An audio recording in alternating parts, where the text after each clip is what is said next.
El pasado 15 de diciembre, el asambleísta César Montúfar presentó una denuncia en la Fiscalía en la cual acusa a Gutenberg Vera, abogado del presidente de la República, de ser quien redactó la sentencia de primera instancia en el caso El Universo en lugar del juez Juan Paredes. El presidente Correa salió inmediatamente en defensa del abogado Vera y retó al asambleísta Montúfar a que se despoje de su inmunidad parlamentaria. Asambleísta, sabemos que se encuentra allá en los estudios de la capital, lo veo en estos momentos, muy buenos días. Veamos en qué términos el presidente lo conminó a que deje su inmunidad y luego cómo respondió a su desafío la tarde de ayer. Qué barbaridad, ¿no? Ya hasta mis abogados le están enjuiciando a César Montúfar. Si es tan machito que se después de la inmunidad. Es que qué cantidad de títeres que tiene este poder, el poder mediático. Yo no le voy a dar palestra a cualquier payasito que quiera hacer conmigo su campaña de reelección. Entonces que pierda el tiempo, que le responda a mi abogado, que fue al que cobardemente acusó, que se quite la inmunidad para que le pueda responder jurídicamente ante tanta calumnia. ¿En qué queda entonces su propuesta? Bueno, mi propuesta queda en que el punto central es la grave denuncia que hice y que el presidente hoy rehúye a llegar a la verdad. El presidente Correa se está escondiendo detrás de los insultos hacia mi persona, está rehuyendo lo que le propuse en la perspectiva de que podamos determinar quién ha mentido en este caso. Un caso que no es un caso cualquiera, estamos hablando de un juicio ya cuestionable en sí mismo porque se trata de una demanda penal por un llamado delito de opinión en contra de un editorialista y un periódico, sino la posibilidad cierta por las pruebas que se han presentado de que no solo el juez no hizo la sentencia, sino que la sentencia habría sido elaborada por una de las partes, nada más ni nada menos por el abogado del presidente de la República. Ese es el tema principal. El presidente está rehuyendo al desafío que le realicé, que fue una respuesta a lo que él me dijo, al reto que él me planteó.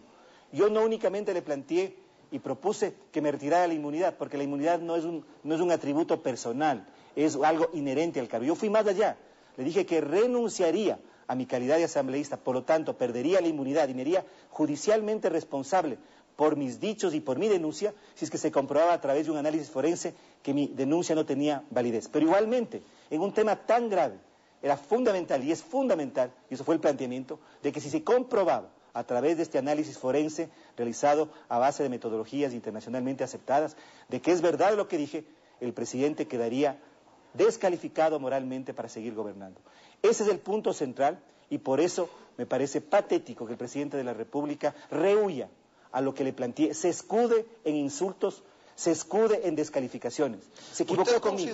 ¿Usted considera, asambleísta, entonces que su denuncia adquiere de repente una mayor fuerza al ver que el presidente de la República evita una discusión seria, un debate? Como usted señala, se refugia en el insulto tratando de desprestigiar, lanzando falacias ad hominem, yéndose contra el hombre y no contra los argumentos. Por supuesto, él me está dando la razón. Dice que yo estoy utilizando esto como palestra política. Eso solamente podría ser verdad si es que yo tengo la razón. Es decir, si es que no tengo la razón, yo no únicamente que voy a dejar de ser asambleísta, sino que me voy a ir a la cárcel. Ya no tendría futuro político. Todo lo contrario, él me está dando la razón. Yo creo que esta respuesta del presidente Correa, lamentable, que yo le invito a que reflexione, porque él debería ser el más interesado que conozcamos la verdad, únicamente me da la razón. Por eso, él no debe refugiarse, no debe esconderse en los insultos. Se equivocó conmigo. Yo no soy una persona que rehuyo retos. Yo no soy una persona a la que me pueden atemorizar diciéndome que me retire la inmunidad. Yo he ido más allá de eso y le vuelvo a plantear, señor presidente Correa, aquí está en juego su honor, porque pensemos lo que significaría que se confirme en mi denuncia, que se confirme que no solo el abogado Paredes no hizo la sentencia, sino que su abogado, Gutenberg Vera, fue el autor de la sentencia en contra de Diario El Universo. Estaríamos ante un acto y un fraude judicial, quizá el mayor en la historia del Ecuador y el mayor en América Latina. Imaginémonos que la justicia sea manipulada, que se fraude una sentencia para beneficiar económicamente al jefe de Estado. Por lo tanto, aquí no es el problema mis posibles pretensiones personales. El problema es la denuncia que planteé y frente a eso el presidente Correa debe responder. Usted habla de un fraude dentro de la justicia para beneficiar al presidente de la República, sin embargo es ante esa misma justicia a quien que a usted le tocó acudir para presentar la demanda. ¿Es confiable? es independiente? ¿Se puede esperar una resolución justa? Miren, es que no hay otro camino. Yo recibí evidencias, las evidencias que presenté ante la Fiscalía y no me podía quedar callado.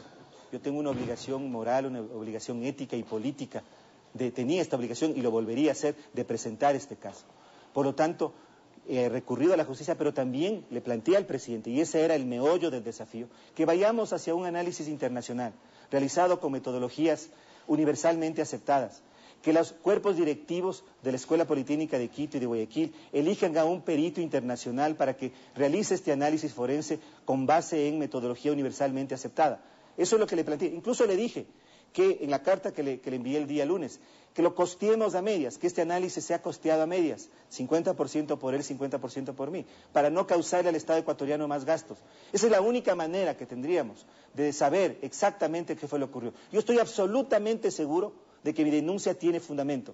Por eso, nuevamente, le reto al presidente Correa, con respeto pero con firmeza, a que no se refugie en insultos, no se esconda detrás de descalificativos, que no me huya, que afronte lo que ocurrió, que vayamos a conocer la verdad. Yo no voy a huir, yo soy una persona de palabra. Conmigo se equivocó, si es que creen que puede con 2 descalificaciones ahuyentarme. Yo soy una persona de palabra y soy una persona que siempre actúo sobre la base de principios y creo que este tema es un tema fundamental para la salud moral del Ecuador. Asambleísta, en otro tema, ayer en la Asamblea reformaron la ley electoral llamada también Código de la Democracia. Ustedes que se habían anotado un punto, un poroto, con las reformas a la ley orgánica de la función legislativa la semana pasada, la noche de ayer no pasaron de los 42 votos. ¿Qué pasó? Que asambleístas que votaron con ustedes consideraron que las reformas a la ley electoral, tal como los había planteado el oficialismo, eran buenas. Lo que siempre ocurre lamentablemente en el ambiente parlamentario, Lenin, que no ocurre únicamente ahora, sino que es parte de lo que ha ocurrido en los congresos de la llamada partidocracia. Es decir, que hay asambleístas que están listos a transar sus votos de acuerdo a los temas y a las votaciones que estén en agenda. Eso es lamentable, que no exista en la Asamblea Nacional una línea que realmente permita consolidar posiciones ideológicas claras, sino que sean las prebendas, sean los tomas y dacas lo que finalmente prima. Pero hay un tema de fondo que es quizá el más preocupante de lo que ayer ocurrió.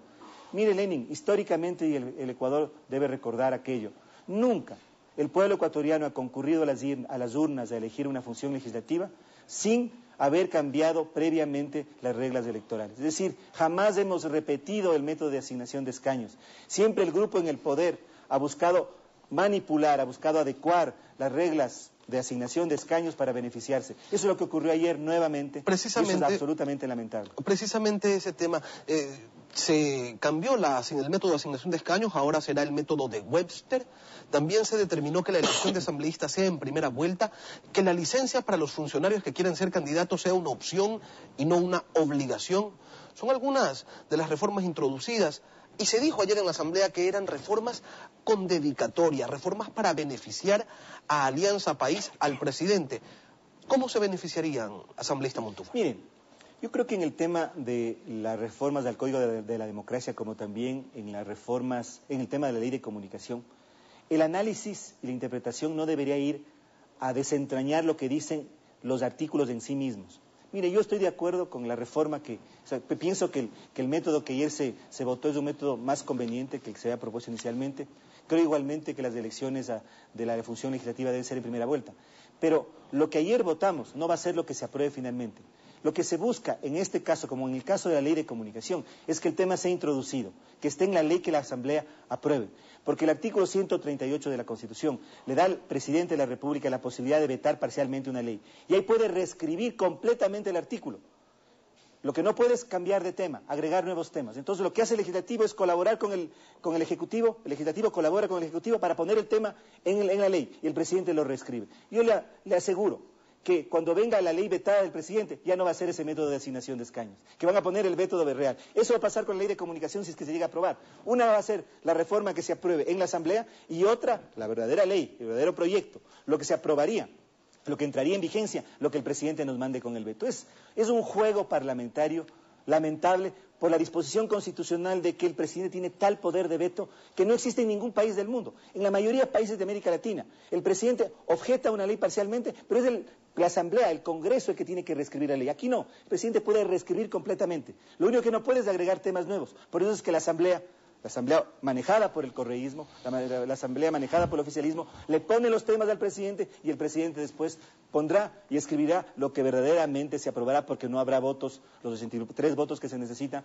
para afirmar y para ratificar, para ratificar el texto original. Un tercer tema para conversarlo con usted, asambleísta Montúfar: ¿cómo entiende la demanda de inconstitucionalidad al segundo inciso del artículo 63 de la Ley Orgánica de la Función Legislativa que presentó el presidente Correa y que ha motivado medidas cautelares dentro de la Corte Constitucional? Un absurdo de la Corte Constitucional. Mire que en el dictamen, en el fallo, se dice que el hecho de que la Ley Orgánica de la Función Legislativa entre en vigencia luego de ser aprobada por la Asamblea viola derechos. Eso es absurdo. ¿Qué derechos viola?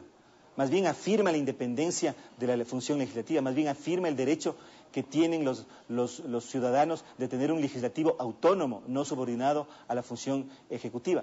En el fallo, en un voto salvado de uno de los vocales de la Corte Constitucional, en este momento no recuerdo el nombre, se dice claramente que es un voto que no es favorable a la petición del Ejecutivo, de que no se pueden declarar medidas cautelares porque no hay derechos que se estén violando.